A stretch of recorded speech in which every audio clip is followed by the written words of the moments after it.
to ask a question, sir? Permission granted, Baldrick, as long as it isn't the one about where babies come from. No,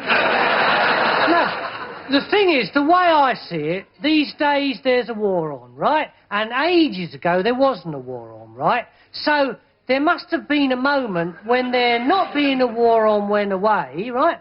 And there being a war on came along. So, what I want to know is, how did we get from the one case of affairs to the other case of affairs? Do you mean, how did the war start? Yeah.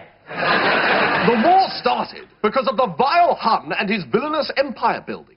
George, the British Empire at present covers a quarter of the globe, while the German Empire consists of a small sausage factory in Tanganyika. I hardly think that we can be entirely absolved from blame on the imperialistic front.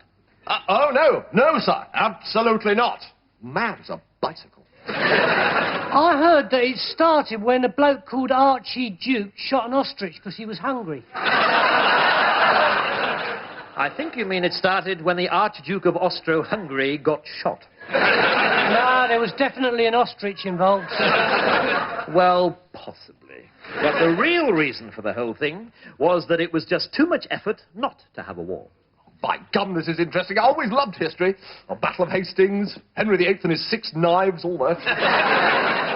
You see, Baldrick, in order to prevent war in Europe, 2 superblocks developed. Us, the French and the Russians on one side, and the Germans and Austro-Hungary on the other. The idea was to have 2 vast opposing armies, each acting as the other's deterrent. That way, there could never be a war. But this is a sort of a war, isn't it, sir? Yes, that's right. You see, there was a tiny flaw in the plan. What was that, sir? It was bollocks. So the poor old ostrich died for nothing. Right, there.